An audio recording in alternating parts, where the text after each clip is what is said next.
Hey everyone, it's Bobby Sylvester, and we've got a Fact or Fiction show today with Raymond Summerlin of Rotoworld.com. But first, I want to tell you about a website that's going to make your fantasy football life a lot easier this season. Teamstake.com. If you're tired of hassling friends and family for league dues, Teamstake.com makes it super easy and convenient for you. They have a fully customizable pay-in and payout options. The site's super easy to use and navigate, and best of all, it's free. Please check out teamstake.com. I used them last year for all my leagues. I couldn't be more pleased. I'll definitely be back. Again, that's teamstake.com. All right, let's talk some football.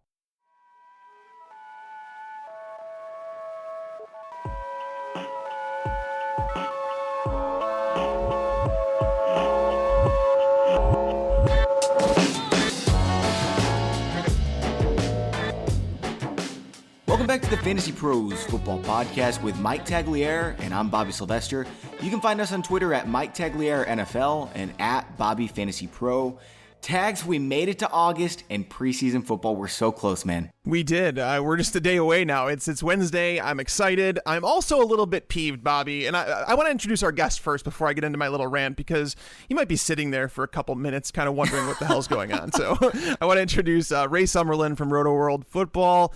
Ray, what's going on, man? Nothing. I'm interested to hear this rant. Rant away. Yeah, so Bobby, you said it. Camp has started. All of a sudden, these things are starting to fly in. We're seeing highlights of, Josh Doxson. We're seeing highlights of Terrell Pryor, and people are getting excited. And I understand that. I don't want to rant about that. What I do want to rant about, though, is we're missing all the Zach Zenner highlights. Is that what you're going to rant about? I'm surprised that's not one of them, to be honest with you, because no, I've gotten a list here together on things that I've heard that are random tidbits that make zero sense. And it's one of those things, Bobby, I want our listeners to know, and you guys are probably smart enough to understand this, but pay attention to what you're listening to this offseason, right? There is a lot of crap being thrown at the wall, and sometimes that crap will stick. If you throw enough crap at a wall, it'll stick.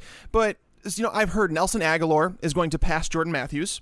I heard that Carlos Hyde was going to get cut before they reported. I heard that Taywan Taylor is going to outproduce Corey Davis, that Andre Williams is going to be a thing in San Diego. Austin Seferian-Jenkins is going to be like a top 5 tight end. And Ricardo Lewis is going to pass Corey Coleman on the depth chart. So, guys, I am just, at one point you just have to stand up and say, no, I'm not the type of guy who comes forward. I don't have a hashtag brand or anything like that. I'm not one who comes forward with a million different hot takes. I come at you, and I think this is what our show is built on. We come at with you with solid facts to back up what we're saying. It's not, I don't say, well, my eye test says this. That's not what I'm about.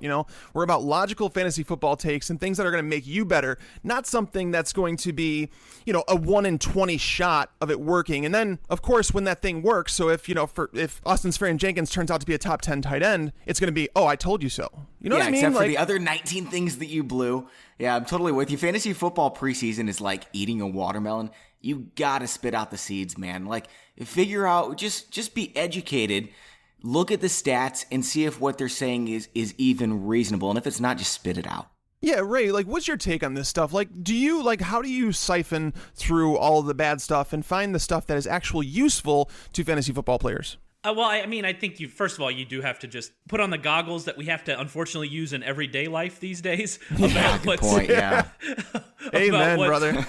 About what's true and what's not, and move past that. I think, my job over at Rotoworld, it's tough because whenever a reporter comes out and says that Carlos Hyde could be cut, we have to put that down. That has to be something that we say. But then we have the leeway of saying in the bottom, this is absolutely ridiculous and there's no way that this is going to happen. So, it's kind of one of those things. But yeah, you just have to kind of go through the weeds. I tend to think of it as how many times are you hearing this? If you hear it once from one random reporter, if you hear from Jason Lockenfora that Andrew Luck's going to start on the PUP list, that's, you need to know that happened, and that's one report. But then when the actual beat reporters come out and say, the GM has said that this is not possible, well, I'm going to put more stock on that. So it's a lot about who it's coming from, how many times have I heard it before? It's stuff like that. But it's kind of like you said, we want to do, you want to do facts, and this is one of those where I don't think facts work. It's just how well do you know this person? How successful have they been with their reports in the past? And then and then kind of going from there. And that's the thing. That's where I think it comes down to is knowing your sources. So, if a head coach starts talking something like, hearing Mike Zimmer talk about Dalvin Cook and Latavius Murray is a thing to me. Like, that's a real, tangible thing that we can use because he says, I haven't seen Latavius Murray outside of film, whereas Dalvin Cook is there and impressing him. That's something that I will take notes on. I understand and I respect the beat reporters reporting on what is going on, like Paul Richardson. There was news that came out yesterday. Seattle Times reported that Paul Richardson is running ahead of Jermaine Kearse on the field. That is tangible advice to give to say, look, he's on the field in 2 wide receiver sets. That may be an alternating thing, but right now he's the guy there. And that's stuff that we can use rather than the rumor mill. And Carlos Hyde was number 1 atop my list. I wasn't buying any of it. They're still talking about it. And we still heard that a lot, though, Ray. And that's something that we did hear a ton about, but I never, ever heard Kyle Shanahan come out and say anything bad about Carlos Hyde. John Lynch never came and said anything bad about Carlos Hyde. So you have to wonder, where is this coming from? And that's what I'm saying is just know your sources, know where it's coming from, and don't just buy into things just because someone said it. Well, I would on Hyde, they did in the offseason say bad stuff about him, and I think that's what led to all of the speculation. And then you have someone was in the draft room, so saw how the Joe Williams thing played out, and they made certainly made a Mount Everest out of that molehill. So I think that played its way. Yeah, and I think that you make a good point. One of the things that I really focus on is on the field, who's playing ahead of whom. You know what I'm saying? And for instance, Paul Richardson, that's actionable information. I was in a 28 round. Beautiful. Best ball. It was not. It took 3 hours. You don't need to take the full timer in the first couple rounds. It's not mandatory that you take all of the timer. Anyway, so I was in that draft, and my last pick was Paul Richardson's, because if you're 28 rounds in a 12-team league, you might as well take a shot on a guy like that, especially a guy that's shown that he can have some big games because it's best ball. So yeah, so that's actionable information. But yeah, Nelson Aguilar, no. No. That's a really good value for Richardson, by the way. I thought he would have gone 22nd to 25th round. That's a steal, Raymond. Yeah, for sure. I've been taking him in that 18 to 20 round range in MFL 10s and play draft. And actually, so I actually did a Pros versus Joe's draft as well, Raymond, and I took Jordan Reed in the same round you did, and I got a lot of crap for it. And are you concerned? That's one of the news I wanted to hit on, is that Jordan Reed, this whole toe thing, apparently he had a visit to a foot specialist, and it's in regards to a sprained toe, which they're calling turf toe now. And they said it was scheduled, so nothing new there. But at the same time, is this concerning? I don't know if you're that concerned because, again, you drafted him last night in that draft. Why? I mean, how was your value of Jordan Reed before the season? How did it not include injury risk? Yes. That's what's confusing to me. It's so a guy that we expect will get injured and miss at least 3 or 4 games gets injured in the preseason, and then that changes your value? That doesn't really make much sense to me. So yeah, and he fell. I wasn't going to take a tight end that early, but he fell into, I think it was the 5th round, wasn't it? I forget what round it was in because the draft lasted 3 hours. But he fell for sorry. But he fell, further than I expected he would. He fell after guys like Jimmy Graham and Greg Olsen, which Greg Olsen I'm fine with, but Jimmy Graham, I thought that was too low. And so when he's a value, I take him. And I think that that's just an actionable piece of draft information. I think that people generally draft scared. And I think that if you don't, you can find a lot of value. In these leagues, it's a little more difficult because, you don't have the option of the waiver wire. But in redraft leagues, you can stream at tight end. If Jordan Reed's going to fall that far and you're that worried about injury, I'm not. So I think that people draft scared, and that tends to lead to values on guys like Jordan Reed and Sammy Watkins, and probably in the near future Ezekiel Elliott as well. For sure. Hey, guys, we've heard a number of strong fantasy football assets dealing with injuries. Andrew Luck's shoulder, Cam Newton's shoulder again, Jordan Reed's toe, as you mentioned, Jay Ajayi with a concussion. Do any of these actually concern you at this point? Andrew Luck's shoulder, and he's another guy that, this draft's just fresh on my mind because I literally went to sleep right afterwards. Andrew Luck fell quite far. I was going to pick him if he came back to me. I think Andrew Luck is one that is concerning.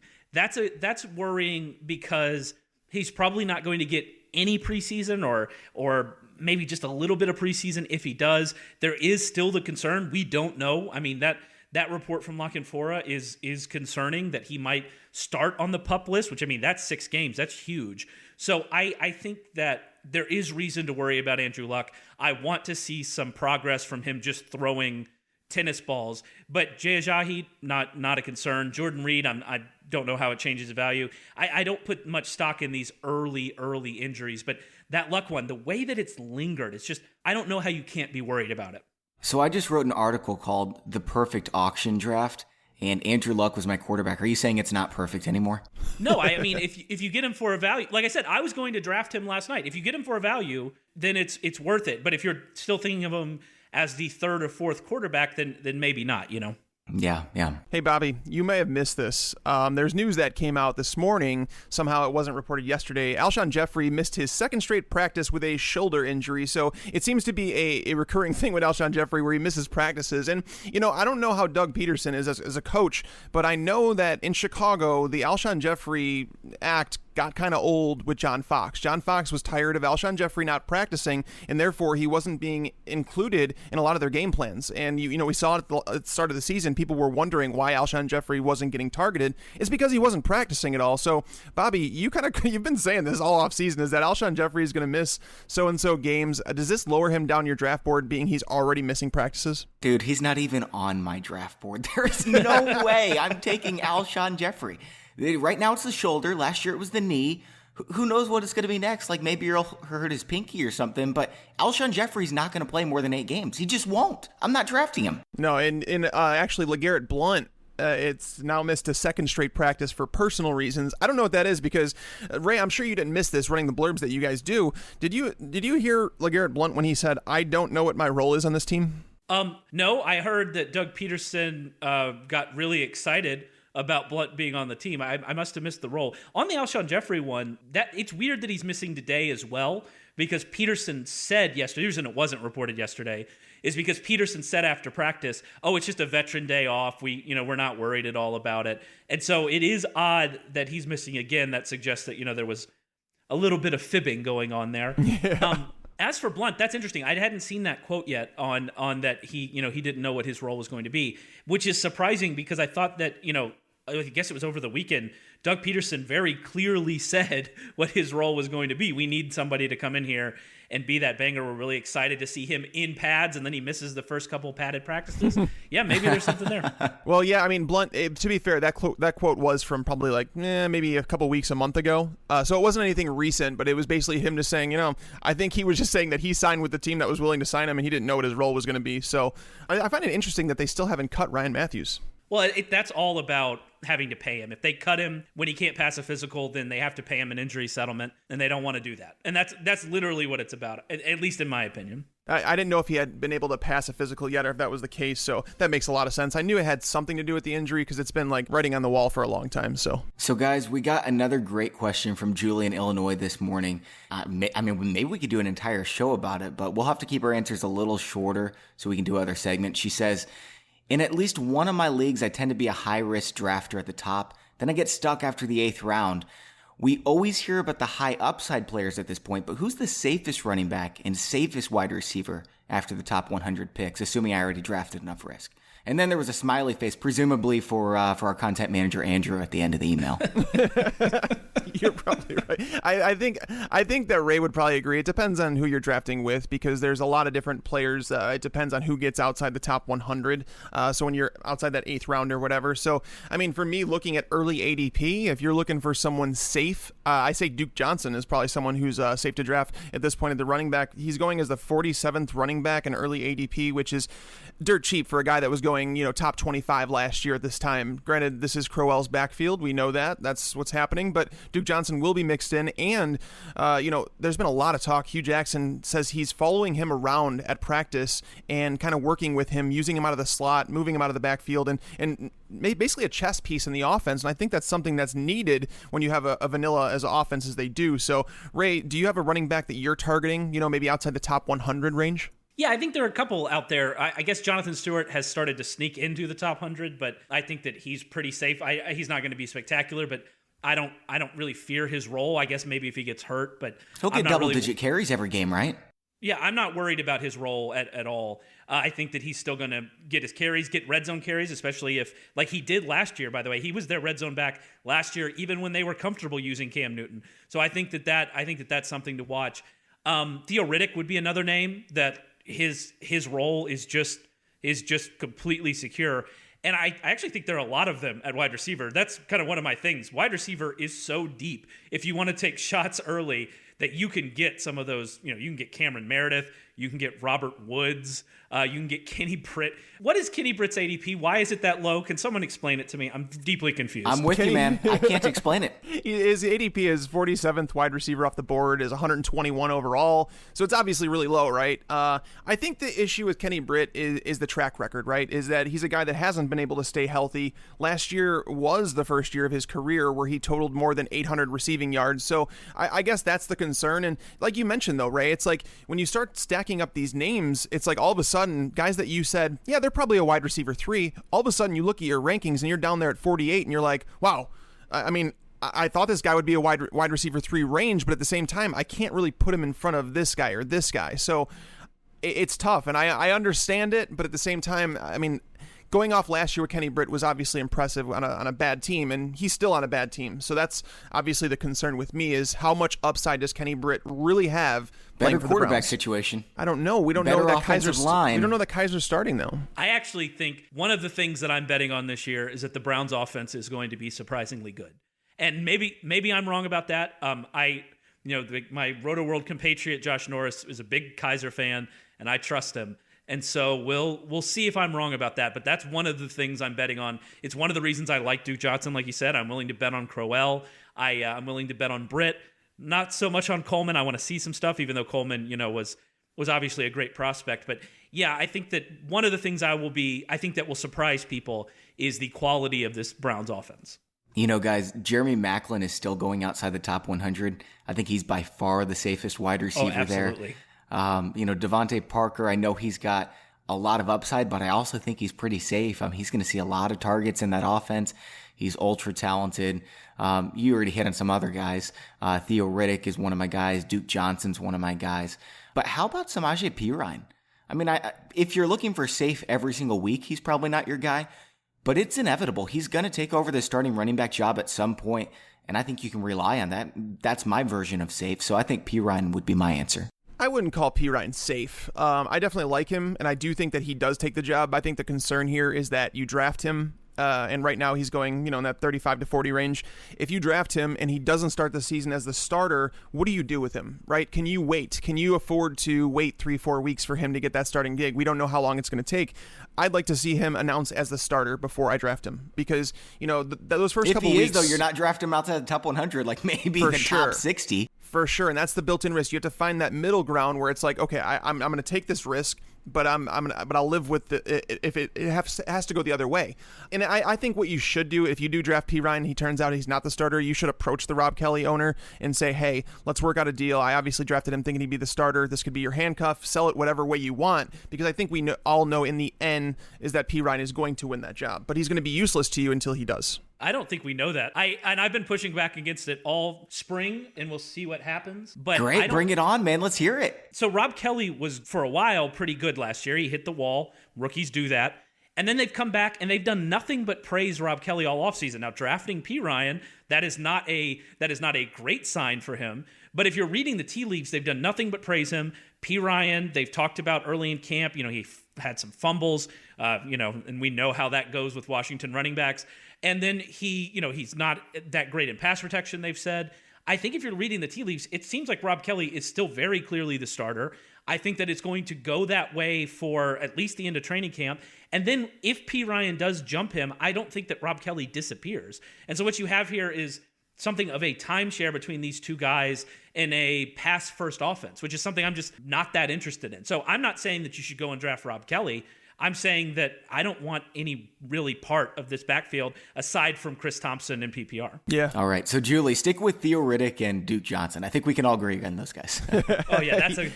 Those are winners right there. Okay, fellas, let's do some fact or fiction. What do you have to start off with us for tags? All right, so this little segment we're going to be doing, it's a fun one. So I debated doing it on stats from last year, and I was like, you know what? No, let's do this looking forward. Like, I'm going to give a statement, and then these two are going to debate, whether it's fact or fiction. And we're going to kind of do a round table here. We've all come up with a few things that we want to get out there. So let's start with my number one question.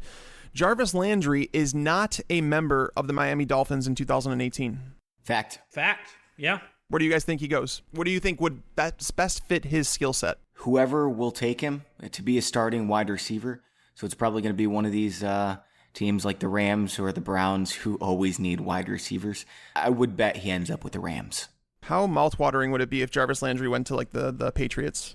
Yeah, but I mean, they just signed Edelman to a extension. Right. That's the. And he's probably like, the problem that Landry has is that he's probably worth Edelman money and he wants Antonio Brown money, and that's really the problem that we have here. That is very true. That's very true. So he's going to have to find a team that's willing to pay up. I don't think he's going to earn himself a big contract this year, so it's going to get ugly for him. Yeah, and there's talk in Miami about, okay, they don't care because they'll just use the franchise tag.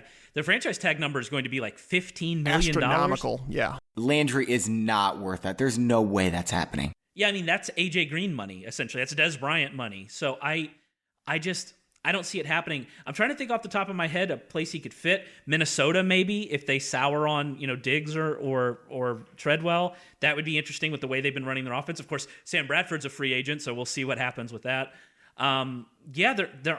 There aren't many just ideal places for him to go. You mentioned LA with the Rams, but I mean, I think they drafted Cooper Kupp with the idea that he's going to be their Jarvis Landry. So, yeah, good point. Yeah. So I mean, you look at Washington with Crowder's there. 49ers. I mean, they love their Jeremy Curley types. They do. So maybe that's an option, especially if they get Cousins in there. Yeah, maybe 49ers would be a good one. Yeah.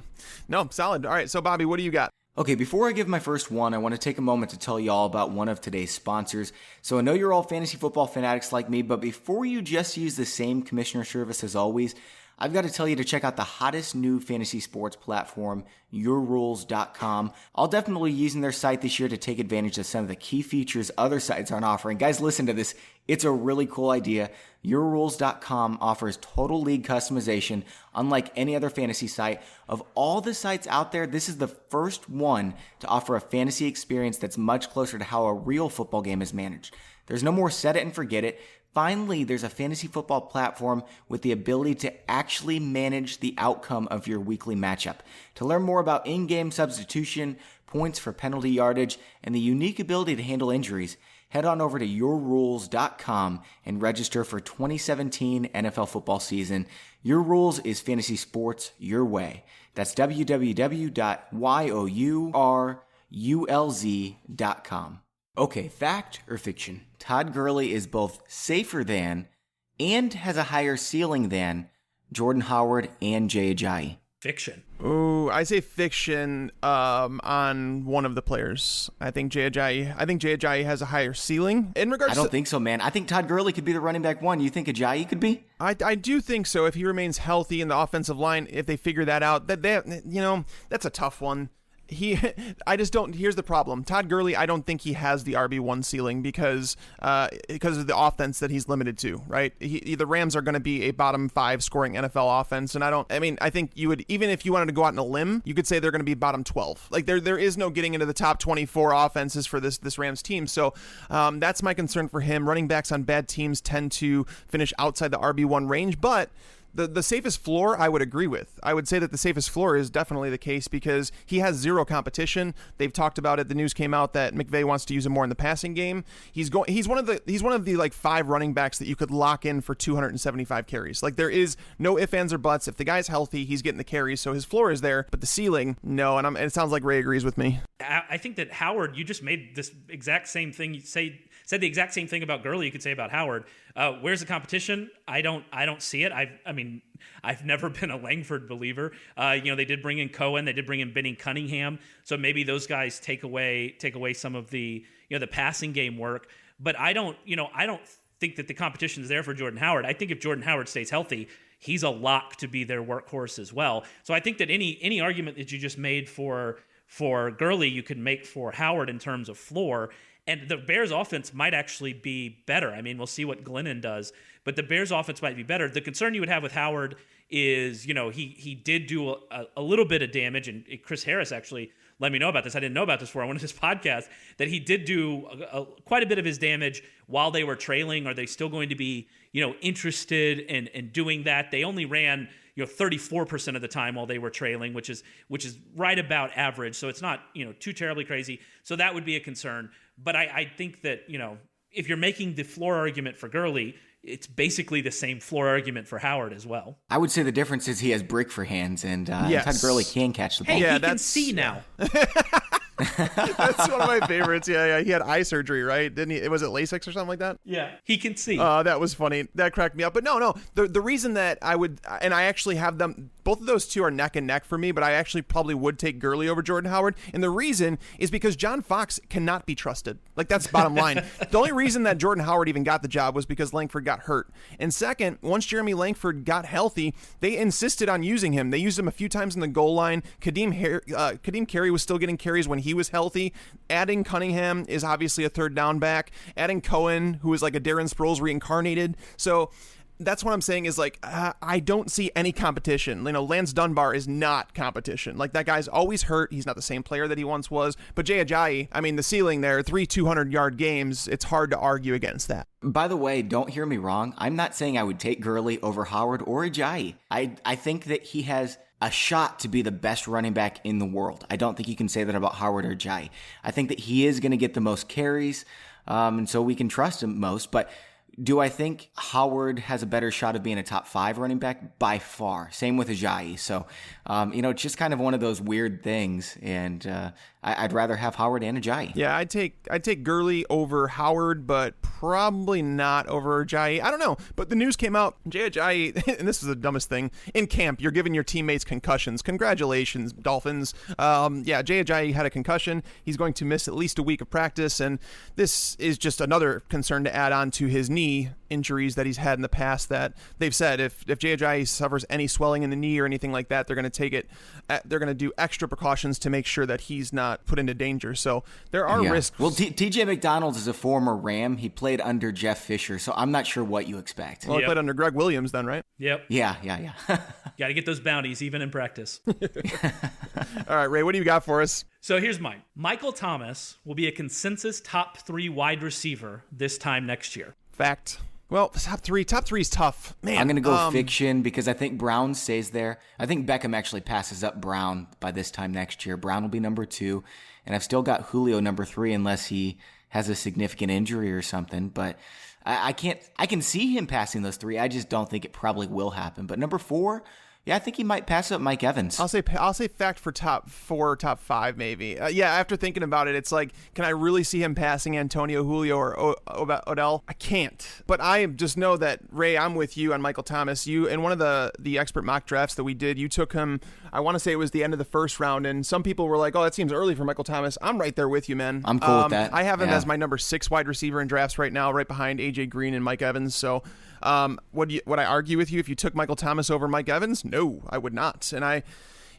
Ray, I think it's kind of like a misconception. People are talking about Michael Thomas and the fact that, Brandon Cooks is gone and all of a sudden Michael Thomas is going to see the number 1 cornerback. First and foremost, there are not as many shadow cornerbacks as people think there are, right? They play a lot of sides. And Sean Payton, his offense, he's a smart man. He's probably the smartest offensive coach in all of football. So when he wants to create a mismatch, he will do so. Michael Thomas is not Marcus Colston. He's not delegated to the slot. He can go there for sure. And that's what I'm saying. Sean Payton's a smart man. He will move Michael Thomas around. And the best part about it, he doesn't need 140 targets to finish as a top 5 wide receiver, as we saw last year. Michael Thomas is a man, and he's a good one. He's a really good one. Yeah. I think he's a Demaryius Thomas, and that's my problem with him in terms of ceiling, is I think he's closer to his ceiling than most young wide receivers are. He's just not the freak athlete that AJ Green is or Julio Jones is. I mean, he's a very good athlete, don't hear me wrong, but I think his ceiling is a little more of what Demaryius Thomas has done rather than what Antonio Brown could do. You know what I mean? Yeah, here's my problem with Thomas's top 3 next year. So I would say fiction to my own question, but it's not because of Julio. I mean, we've seen what happens with Julio injuries in the past. That's certainly plausible. My problem with this is that who's going to be their quarterback next year? Drew Brees has already come out and said that he wants to play out the final year of his career. He said over the offseason, I think on the Rich Eisen show, that he was most interested in winning.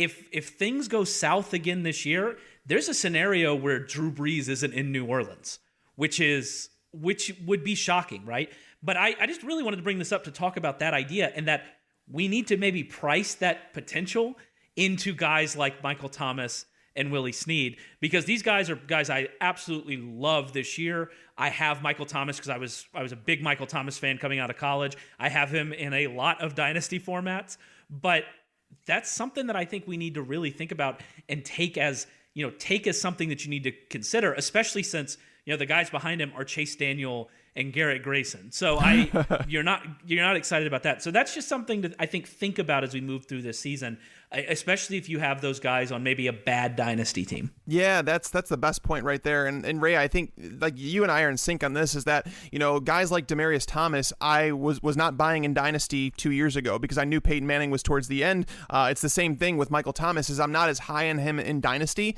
as I am in redraft. As long as I know Drew Brees is throwing him the football, yes, he's going to be a top 8 wide receiver for me, locked in. So, but in dynasty, there's definitely concern around that. But, if he remains with Sean Payton, I'm sure they'll bring in someone there to work the offense. And it may not be Drew Brees, but at the same time, I do have faith Bradford. Yeah. That's a possibility if Teddy comes back. And yeah, it's only he's on his last year of the deal in Minnesota. So yeah, that's interesting, man. That's a sharp take. I like it. All right. So guys, this year, our next Fact or Fiction is this year, there are 3 running backs in the elite tier. We have Le'Veon Bell, we have David Johnson, and we have Ezekiel Elliott.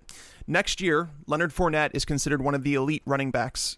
Fiction. It's, first of all, I only think 2 running backs are in the elite tier right now. Right, with Zeke falling down. Yeah. But I would say fiction just because of that team, just because of the team he plays for, just because the offensive line concerns that are now heightened with Brandon Albert. We don't know if Brandon Albert would have been good, but if he's on the left side, then Cam Robinson can play guard. Now they're having to start probably Tyler Shatley. There are concerns here. We don't know what the quarterback situation, will be. Bortle throws 5 picks. Kirk Cousins. Kirk Cousins. There you go. They do have the money. Of course, San Francisco does too.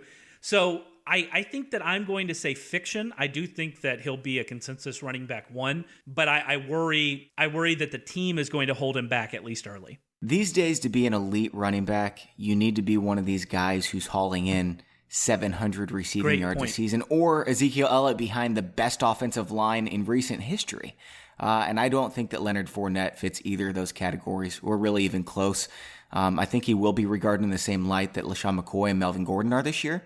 But I don't think he's elite. That's a great point. And that's the thing, is I also would keep him out of the elite conversation just because of the pass catching limitations that he does have, though that Jacksonville has said that they think he's better than has advertised. I don't. I'm a Leonard Fournette believer. I think that the guy's a phenomenal talent, but his hands are not very good.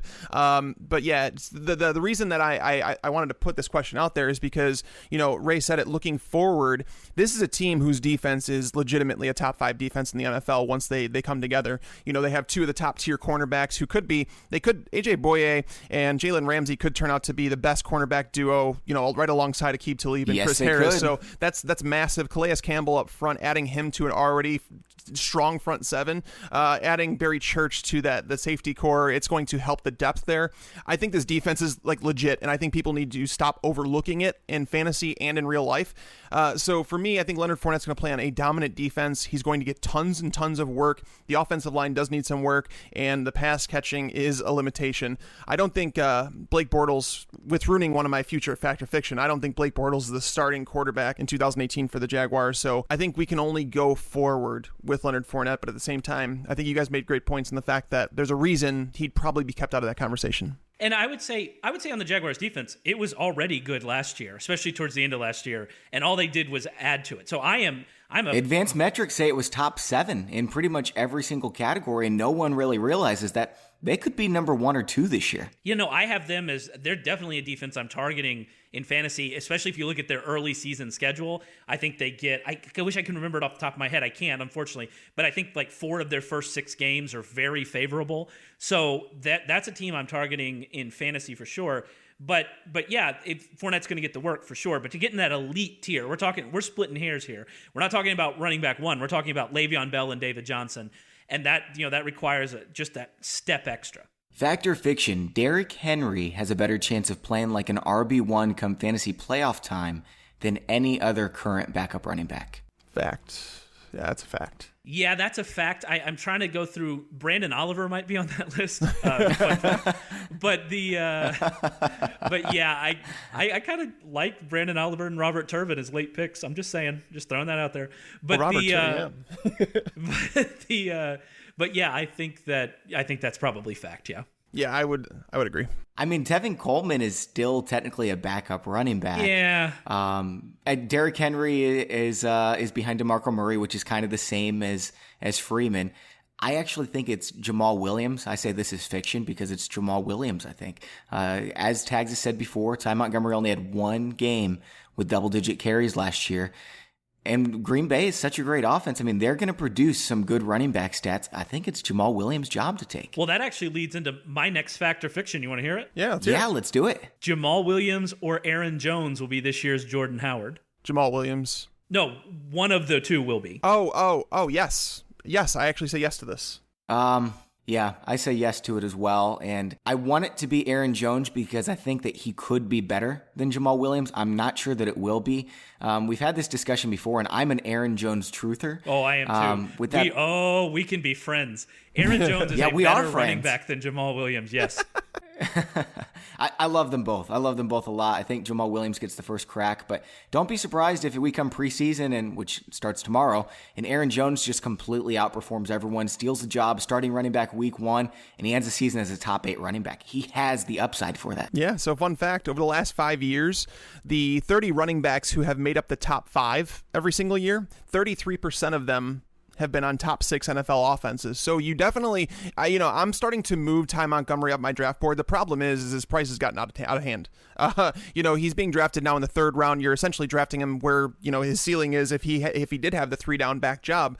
The Packers were the only team in the NFL that drafted 3 running backs.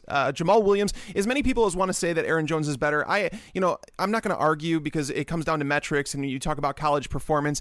College numbers really don't mean much to me. It comes down to actually watching the players, and I understand there's going to be different athletic profile too, dude. Aaron Jones is a freak of nature. By that, you would say that you would say that Dalvin Cook shouldn't even been drafted because he was awful in terms of his metrics. But I'm not gonna say that. What I'm saying is that all we have to go by here is the Packers, right? The Packers drafted Jamal Williams much earlier than they did Aaron Jones, telling you maybe because they knew they could wait on Jones. And then they get both their running backs. But there's no guarantee there, right? So that's where I'm holding my hat, is that regardless of how you feel about Jamal Williams or Aaron Jones, the Packers have told you that they like Jamal Williams better, and he has the leg up going into the competition. So he's also apparently picking up blitzes pretty well. And that's the problem. Ray, where are you at with Ty Montgomery? I want to pause for a second and talk about Ty Montgomery because he's really a guy that's so intriguing to me because, yes, I'm moving him on my draft board, but when is enough? Because I don't know if we can trust Mike McCarthy after what he did to us last year, telling us that Ty Montgomery over and over and over was the starter,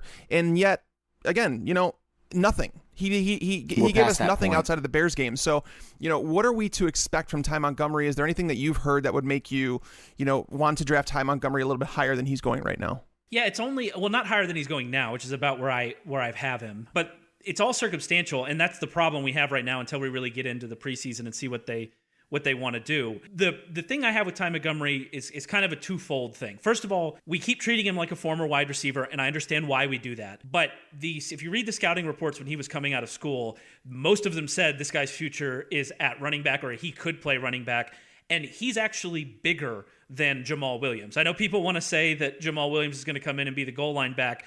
Ty Montgomery was bigger at the combine than Jamal Williams was at the combine, and Ty Montgomery spent a lot of time this summer or this offseason, posting a lot of Instagram pictures of him working out with running backs. So I think that if you're saying, okay, Ty Montgomery, he's not the prototypical running back, he's more of a prototypical running back than Aaron Jones or Jamal Williams, at least when it comes to size. So that's the first step. Pass protection is, I think, a concern, and I think Rich Rebar posted something on Twitter a while ago about how they don't have to pass protect that much, and I think that that's true. I think that coaches maybe put too much emphasis on pass protection, especially for pass catching backs, but they still care. Coaches still care about pass protection because on those 25% of plays that you're blocking, you need to be able to keep your quarterback upright. I think that that's where Jamal Williams has a bit of an advantage and could start to see more time. So I know that this is kind of wishy-washy, but that's really where I am with Ty Montgomery. If he comes in and gets the 3-down job, which I don't think is going to happen, I mean, the upside in this offense is undeniable. Lacy had 1,500 yards and 12 touchdowns his first 2 years. That was his average. Lacy and Starks combined for basically 2,000 total yards in 2015. The upside is there for a running back in this offense. But I'm kind of back and forth because I want to see in the preseason, how do they use him? Who is working with Aaron Rodgers? I think it's going to be Montgomery and Jamal Williams, and that kind of puts a damper on what you're doing with Montgomery. For sure, and that's exactly where I'm at. Yeah. Breaking news, Sterling Shepard just carted off the field. Yeah, I actually was just about to say that too, and it's not often we get breaking news during the show, but that's a downer. Definite downer. Hopefully everything's okay with Sterling Shepard. Hearing somebody's being carted off is never a good thing, but does change it. Our job is to talk about what this changes, right? So how about we do it here?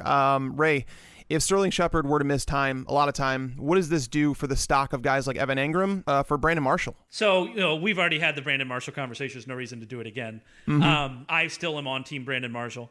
I think that, but we'll see, the only thing we can do is see. I guess if that happens, then Evan Engram gets a boost because, who's even third? I can't even think of their depth chart. Roger Lewis, is he still there? Are we looking at Dwayne Harris, I guess, getting slot snaps? I guess that's what we could see. So there's, there we go. Tavares King has made some noise. They don't really have any rookies. So I guess if Shepard is out for a while, you're looking at probably them running a lot of the two tight end sets that they talked about wanting to run, and Evan Engram being basically a glorified slot receiver. So if I was picking one person, this really helps. Because I thought Brandon Marshall was going to get the targets anyway, I would pick Evan Engram. Yeah, I agree with you 100%. I think Evan Engram is the one that I was trying to, when I was narrowing down my projections, because I look at Engram like a slot receiver. He's like a Jordan Matthews. So for me, this definitely bumps up Evan Engram, who's gotten quite a hype out of practice. They're actually saying that he was blocking better than they expected. And, again, this is fluff stuff. We're going to hear fluff about all these players. But this is a huge void to fill. And Brandon Marshall, as much as I was off of him, his price came down to the point where I own him on a few of my best ball teams because his price has dropped down to where he's being taken outside the top 30 wide receivers in some drafts. And that is well worth the risk that you're taking with Marshall. We all know the risks. I've talked about the risks. And this actually helps Marshall as well because the target share to wide receivers is what it is. And when you start, divvying up these targets, I was projecting Sterling Shepard for somewhere in that 80 target range. So that's obviously got to be spread out somewhere. So definitely helps Evan Engram the most, but Brandon Marshall also gets a bump. All right, guys, let's do one more factor fiction each, and then we'll move on and talk about some draft mistakes to avoid. Tags, what's your last one for us? All right. What one can I make it really good? Let's just do this one. Mitch Trubisky doesn't start a single game in 2017. I say fiction. I say fiction too, and not because Glennon's going to be bad or Trubisky's going to force his way onto the scene, but I just think, the chances of a quarterback being out for 1 or 2 weeks at some point is likely. And so I think Trubisky gets his crack, and I'm sure he looks decent from what we're hearing. He's ready to roll, but I think Glennon's good enough to hold on to this job and earn himself a starting job somewhere else. Yeah, I'm saying this is a fact that he doesn't start a single game, and I think this is an organizational thing where Ryan Pace has said it multiple times. He said it right after the draft that Mitch Trubisky is not starting in 2017, and just a couple weeks ago he said he will not play in 2017, and I think he's sticking to that because his name is tied to Mitch Trubisky, right? So he will be fired if Trubisky doesn't pan out. That's a given. So, and on top of that, John Fox is someone who's not going to be the Chicago Bears coach next year. I think he's gone after this year. I don't think that's a secret. He wasn't very much involved in the Trubisky pick or the trade that happened. So why are you going to involve Trubisky in this coaching regime that he's not going to be a part of? Let him take the practice reps. Let him work on the side. That's why they picked up Mark Sanchez. He said Mark Sanchez is the backup. It's not even Trubisky. Even if Glennon gets hurt, that they're going to have Mark Sanchez go out there and take the snaps. So for me, I don't see Trubisky starting a game, and as a Bears fan, that's how I want it. The Rams said that last year with Jared Goff too, and granted, their quarterback and they ruined it. They may have ruined him. Was Case Keenum, yeah, but you can say what you want. You might have to use your backup rookie quarterback. Yeah, I'm going to take your point about John Fox and use that to say why I think this is fiction, because John Fox is on the hot seat, and one of the better ways to save your job, and GMs do this all the time, and coaches should start doing it, is to say, oh, but look at the future. And so when things aren't going well and they're a 4 or 5 win team, and in December, you could say, well, I'm going to put this rookie quarterback in, and the GM can protest for sure. But if the coach ultimately has the ability to put that quarterback in, I'll put this quarterback in. I'll say, hey, look at our future, and maybe that buys him some time.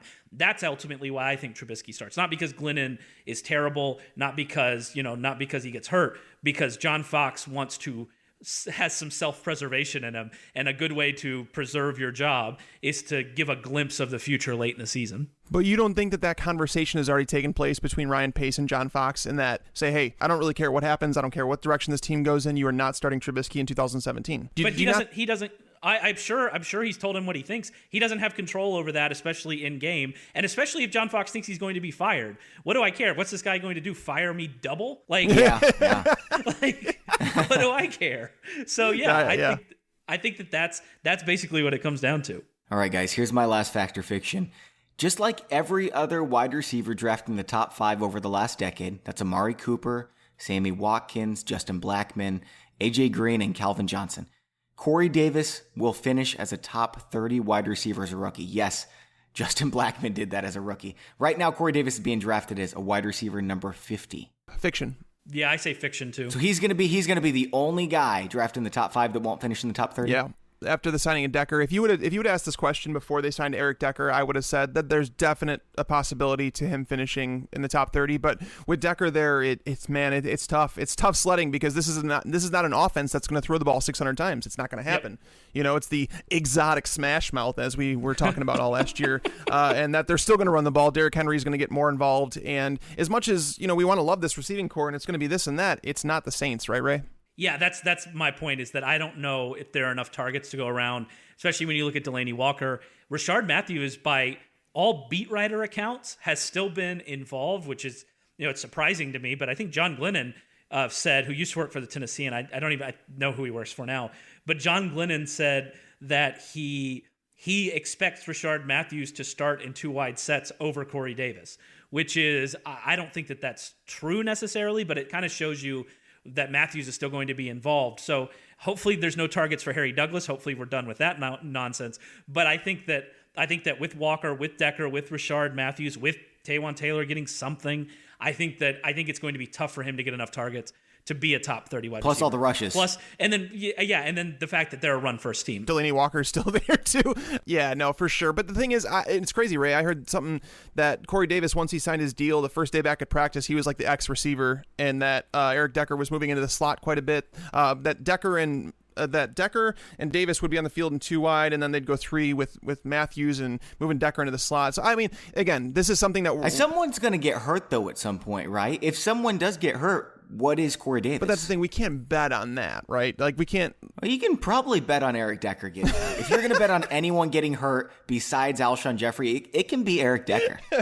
I can't do it. No. I love Corey Davis. Don't get me wrong. I think he's Brandon Marshall. I think he's this generation's Brandon Marshall. I think he's going to be a dominant receiver. People have asked me through the mailbag, and if you're one of those people that have asked me in terms of a rookie pick and I didn't get back to you for whatever reason, I've been telling people, if you have the number 1 pick, go Corey Davis. As much as I love Fournette, I do, but Corey Davis, he's like the prototype Brandon Marshall wide receiver, and he's tied to Marcus Mariota, who arguably should be really good for a long time. He's Amari Cooper before the catch and Des Bryant after it, which is not a bad thing to be. Wow, interesting. I think he's the second. I just love McCaffrey so much, but yeah, him and McCaffrey are my 1A and 1B. All right, Raymond, let's get your last fact or fiction. I actually forgot that Tags, it was a Bears fan before I did this one, so I'm sorry. I'm sorry if this hurts your soul. It's okay. Fact or fiction, Kevin White produces a top 24 fantasy season at some point in his career. Oh, go ahead, Bobby. Every year. Go ahead, Bobby. For the rest of his career. For the rest of his career. I'm a huge Kevin White fan. Yes, it's going to happen at some point. I'm not going to say it's going to happen this year because he is still fairly raw for a 25-year-old, but the talent is there. Whether it happens this year with Mike Glennon or next year with whoever their quarterback is, I think it's going to happen eventually. He's just such a physical presence out there. He demands the ball. He finds a way to get open. And he has a long way to go, but he's got the talent to be a top 12 wide receiver, let alone top 24. So I think top 24 happens at some point. I'm going to say fiction on this one. Yep. And it does pain me to say that because, this is a kid that a lot of people talk about, and they forget the human aspect, right? Because this is a kid that came out of, first off, he had to start at a junior college. Mm-hmm. And he somehow made his way through that into a college team and worked his way into the NFL. He overcame a lot of obstacles in his way. He was also a wide receiver that was coming out of college who was considered to be extremely raw. He didn't know the whole route tree. He was going to have to learn a lot, at the position. And when he came, missing the first 2 years of your developmental, like your prime, is a big issue for a wide receiver like him, and they were lower body injuries. So there's questions about his bursts. Will he be able to have the same burst that he did? And that's the part that you can't teach, right? So if he loses that's a problem. Now reports are coming out that he's lacking confidence, and that's a huge deal. People forget about that stuff. Like these NFL players, a lot of them think they're untouchable. Kevin White's apparently not one of them. And he's lacking confidence because he's hearing all these things about him. The Bears have Cameron Meredith on the upcome. They brought in free agents, Victor Cruz, Kendall Wright, Marcus Wheaton. So, they're preparing for life without Kevin White. With that being said, I think that 2017 is the year they are going to give him every opportunity to shine. They're going to find out what they have in him, what they don't have in him, and they need to move on if they don't. If they do, great, and I'm happy as a Bears fan. But for right now, with how he came into the league and, the things that needed to happen, and they haven't happened yet, I'm going to say no, and that he doesn't ever finish as a top 24 wide receiver. Yeah. You're bumming me out, man. I'm going fiction too, and it's for a lot of the reasons you mentioned. Before this offseason and all of the bad stuff this offseason, I might have said fact, but that's really hurt me. And then there's also, I think it's really important to note, there is a terrible history with early round picks who fail to contribute early in their career. There are way, way more Charles Rogers and John Baldwins than there are Santana Mosses and Eric Deckers. And I think that that's really something to consider, especially when you look at guys like, if we're moving forward, Laquan Treadwell and Josh Doxson, Brashad Perryman. It's something to really, really pay attention to because there is a long, long history of these first, second, third round picks. If they don't get it first, second, third year, then it just doesn't happen. Okay, guys, let's move on over to our last segment, draft mistakes. We're going to go a little faster on this, and we'll go one at a time, sharing some draft mistakes to avoid. I'm going to go first. Don't draft with a bad connection or low laptop battery. This might seem obvious to you guys, but you cannot even give yourself a chance to be auto-picked. If you have a queue built, it's near impossible to get auto-picked. It can't hurt to have your phone ready to boot up should the power randomly go out. You just can't afford to have the AI select Kenneth Dixon for you or Tom Brady in the second.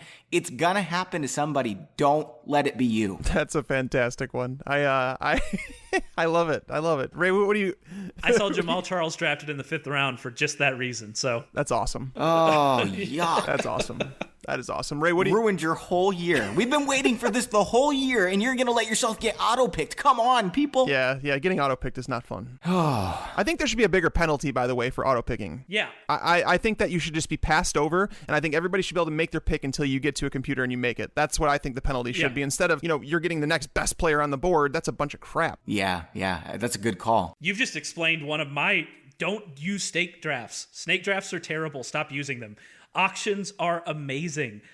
Yeah, baby, auctions yes. are so much better because auctions actually require you to value a player. In snake drafts, what happens is you have to pick someone there, and so you end up picking someone, whether you even want that player or not, based on their ADP, based on where they should go. That's not the proper way to allocate resources. That's not the proper way to allocate fantasy football players.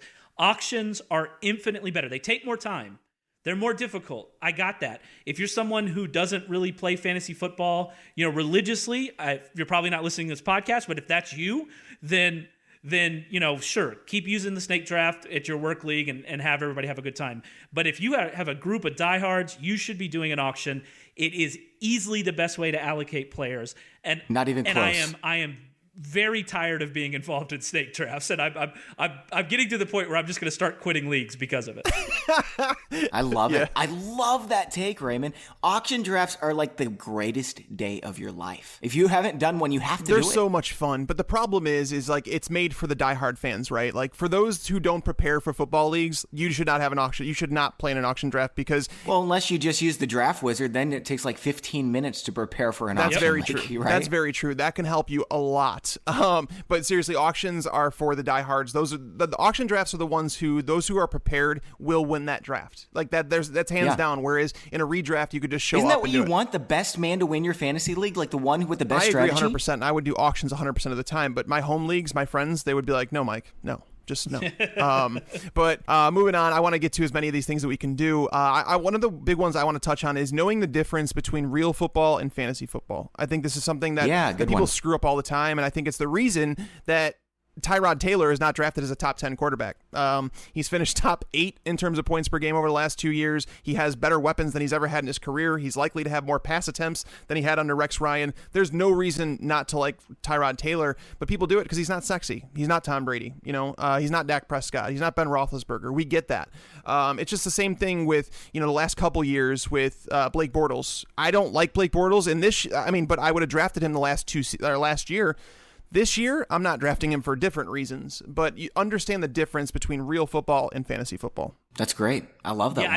I think that Blake Bortles, which is his official name, I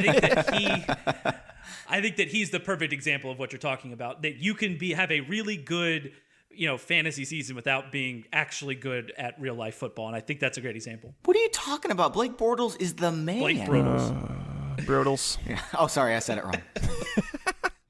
All right, Raymond, what's your... I get to go next. All right, here we go. Don't tell your friends who your sleepers are. Yeah. Yeah, meanwhile, I'm telling you all who my sleepers are, but it's because I have a podcast. Like, it's a different reason. So all my friends are going to listen. They're going to snipe Kevin White from me, and I don't know, maybe it'll turn out bad for them. We'll see what happens. Anyway, don't be afraid to go get yourself Devontae Parker or Kareem Hunt 20 picks earlier if that's your guy. Like, just to make sure someone doesn't snipe you. There's almost nothing worse than leaving a draft knowing you could have got your guy. This happened to me last year with Michael Thomas, and the year before with David Johnson. Can you believe that? Do you think I would have cared at the end of the season that I jumped the gun on the guy I love? No way. And for what it's worth, the guy 3 years ago was Ben Tate, but let's just not bring that up. So one of my really good friends, we've had a home league. We've done it since I think like 2001. This is a long running league. And every year during the draft, he comes up to me. It's a live draft, comes up to me and says, "Hey, promise me you're not going to take this player. I want to ask him about you." I was like, "What are you talking about? Like, if you tell me who you're going to take and it's a guy that I want, I'm taking him." Like, that's the deal. Yeah. But no, they come up every single year. It makes me laugh every time we have life is a flat circle. We have the same conversation every single year. Oh, it's amazing. Right before Antonio Brown broke out, a lot of people were talking about how it was a possibility, but one guy in our league told everyone in the league that he loved Antonio Brown. So everyone's all psyched up about Antonio Brown for this auction, and he gets bid like $25 more than he's worth, and everybody's in on the bidding, and the guy ends up overpaying for him, and it still worked out. But you could have saved that $25 and used it somewhere else. That's hilarious. Really funny. Dan Schneider from PFF, he actually posted something on Twitter. It was a few weeks ago, and he asked about that. He said, NFL writers out there, fantasy analysts, do you guys hold back some of your sleepers so that in case your friends read your articles and this and that? And I said, no. I said, you're one or the other. You're either an advice giver or you're a player. And me, at some point along the way, I became an advice giver, and I still play, of course. But it's funny, Ray. You mentioned it. I literally, for my home league, we have a keeper league, and 3 keepers are due by the middle of July. I had 3 of my league mates come to me and say, "Hey, Mike, who should I keep?" And I said, I'm in this league with you, right? Like, that I'm like legitimately playing against you, right? And they're like, "Well, yeah, this is what you do for work, though. So you could it's okay. It's cool. Just pretend I'm one of your followers." And I'm like, "You're a jag." And what am I supposed to do, right? Yeah, you know where it actually hits me a lot is it hits me with waiver wire. It's got to write a waiver wire column every week. Yep. And so Oh, that's everybody tough. knows which guys I like the most of the wire, and so I never get them. I never get the players I want on the wire. The thing is, it's so much more fun to be an advice giver and like see how the players that you wanted to do well, that you thought would do well, do. Like I pay a lot more attention to my rankings and how they differ from ECR during the week than I do my fantasy football matchups. And I know that sounds lame to you guys, but it's more important for me to be right about the advice I'm giving than to win my league. You know what I mean? Yeah, for sure. Not me. I want to win. My job, my job depends on it. And like, DFS is something where I know that some people in the industry will hold back some of their DFS plays because it's how they make their living. They make money on DFS and they don't want to give away everything. But for me, I kid you not when I say that I get just as much satisfaction someone else winning as I do myself. And that's why I'm not a gambler, because I enjoy, I hate losing more than I like winning. So I'll let somebody else take my advice, go and do it and have a good time doing it. And, I have a career because of it. So I guess what I've been doing to this point is right. So, all right, Raymond, what's your next one? I've already kind of mentioned it. I think that people get caught up when we're talking about Jordan Reed. People get caught up too much in injuries. People get caught up too much in suspensions. People get caught up too much in we haven't seen it before from this player. One of the best philosophical minds of our time said something that's really stuck with me my entire life, and it's, if you ain't first, you're last. And I think that Ricky Bobby, baby, and yes. I think that fantasy, that's really true. I mean, some leagues pay out second. I got that. But you are looking for a team that can win. You're not looking for a team that can finish sixth. Yeah. And especially if if you look at the question we had at the beginning, there are safe people you can kind of shore up your roster with at the end. There are safe people in those later rounds. Take the chance. Take the chance on Sammy Watkins. Take the chance on Le'Veon Bell. It might not work out, but if it does, you have some guys that are, league-winning upside. Jordy Nelson last year, Doug Martin the year before. Like, those guys are out there. And so if you're looking at people like Mike Gillislee, Rob Gronkowski every single year that he's healthy. Rob Gronkowski every year. And if you look at this year, I think that Zeke's going to be on that list. Martin's on that list. Mike Gillislee, Martavis Bryant, Tyreek Hill. Kelvin Benjamin's on that list, by the way. Kelvin Benjamin scores touchdowns. I know no one wants to admit that, but Kelvin Benjamin scores touchdowns, and if he scores 12, he's going to easily outplay his draft costs. Those people are there. Yeah. Not all of them will hit, that's for sure. But you could shore up your roster in the waiver wire. You could shore up your roster later. Take chances. Take chances. Make mistakes. Get messy. Isn't that Miss Frizzle? That's the one. Take it, chances. I'm with you, Ray. Well, piggybacking on that, I think one I want to quick mention is know all the injury news before you draft. There's nothing worse than drafting a player who is literally just got ruled out. Like if you're drafting tonight and Sterling Shepard, we know or whatever, and you draft him, it's going to be a bad time for you. But one of the, I guess what I would say is don't walk in with any one strategy. I think that's what people make a mistake on so much, is I've never followed that. I think you should go into your draft looking for value whenever it presents itself. And I know that's a blanket statement, but at the same time, understand your draft. If your league is starting a run of running backs and you're sitting there saying that you're going to go zero running back, and all of a sudden, there's 20 running backs off the board in the first 3 rounds, you're going to be stuck with guys who are in timeshares. Sure, you're going to have some solid wide receivers, but you need to understand the trends that are taking place in your draft, and don't get stuck without at least one of those workhorse running backs. Don't get stuck without one of those top 12 wide receivers. Know how your league pans out, and never walk in saying, this is what I'm going to do. I'm going to draft this guy in the first round. I'm going to draft this guy in the second round. Don't ever do that. Every draft has its own way of shaking itself out. Remain fluid and kind of go with the draft. Yeah. All right. My next one. I said this during the auction draft episode too. No, not the diaper and suit one. But it doesn't hurt to remind you all about this too. Don't drink during your draft or before your draft or end up hungover from the night before your draft. I don't support this one at all. No, drink. I don't support this at all. This is the best day of the year. Don't ruin your team, man. No. You have crossed a line, sir. I bid you adieu. All right, so how does this help you? Like, it just makes it more fun, or like alcohol helps everything. Are you cool with? There's literally nothing except driving that alcohol doesn't help. I stand by my take. Don't do it. It's gonna ruin your draft, guys. You don't drink on the golf course either, do you? No, I do. I have a few beers. Of course you do. Of course. Yeah. No, it's knowing your limit. Don't get sloppy. I think that's the best way to put it. Is if you can have a couple I disagree beers. with that assessment too. Well, Ray, I want to play in some more leagues with you, and I'm going to get you so trashed. And we're going to do an auction too, making it even better. Oh man, you don't even know about my drunk auctioning skills. I turn into Rain Man when I'm drunk. That's awesome. Oh, Ray, what's your next tip you got? Sorry. I just can't stand by and say no. Anyway, so it kind of goes off for what you just said, Tex, about running backs. I think that I understand zero running back theory. I think it's sound. I agree with it very strongly. I've used it in the past. I actually think that this year, though, is one where I want one of the first 8 or 9 running backs, depending on what you think about DeMarco Murray or Devontae Freeman. Those guys, they might not be in there. Or Todd Gurley, I guess. You can make your cutoff wherever you want it. For mine, it's 8. I want one of those top 8 running backs, and I think that if I'm leaving a draft without one of them, I don't really like my team. Now, that doesn't mean that means that you can take one of those guys and then take 7 straight wide receivers with a tight end thrown in there if that's what you want to do. But if I'm leaving my draft without one of those top 8 guys, I'm not feeling as comfortable with my team.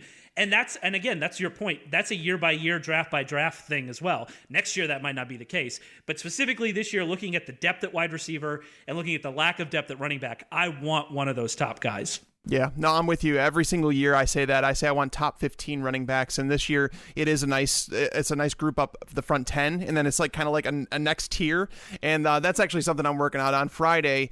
I'm going to release an article as a running back primer so that you guys can know the tiers kind of to follow where they're going and where you should expect them to come off draft boards.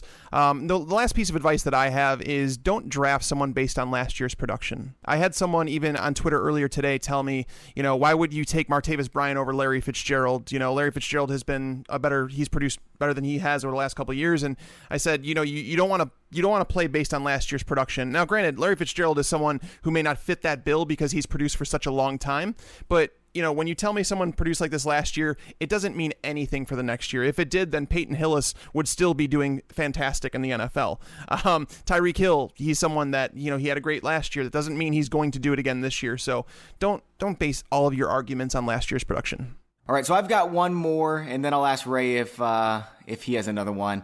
I know this isn't very popular. I've mentioned it a few times in passing, but don't hesitate to make trades during your draft or for draft picks. People panic. You can get the best trade value of the season if you're collected and prepared and take advantage of someone's disappointment for not getting Martavis Bryant. Guys, I'll be writing an article later this week explaining how to value draft pick trades and keeper trades, so make sure to keep an eye out for that one. I'd explain it here, but it just takes quite a bit of time, and I'd have to break down all the numbers. So, Raymond, do you have one more that you want to give, or should we wrap it up? Drink more alcohol. That's the best advice all show. We need to wrap it up there. All right, guys. Well, that's all we have for today's show. Raymond, really appreciate you coming on. It was fun as always, man. Yeah, it was a great time, guys. And yeah, I hope that the FCC doesn't come out. Am I even allowed to say that on the podcast? Nobody knows, man. We'll just roll with it. We'll see what the producer says. He's in charge, right? They'll if I get a letter, I mean, I can write them something back. I'm sorry, I'll never do it again. And then while drinking alcohol. All right, for those of you listening at home, we do have one more show coming up next week, then 3 more rolling out next week. If you haven't already subscribed on iTunes, rate and review us. We're giving away a pristine auction signed jersey from Amari Cooper and also a championship belt for your league from fantasyjocks.com. So make sure to sign up so you can be entered into that giveaway for free. For Mike Tagliere, I'm Bobby Sylvester. Thanks for listening and enjoy your football. I just wanted you to watch me dissolve.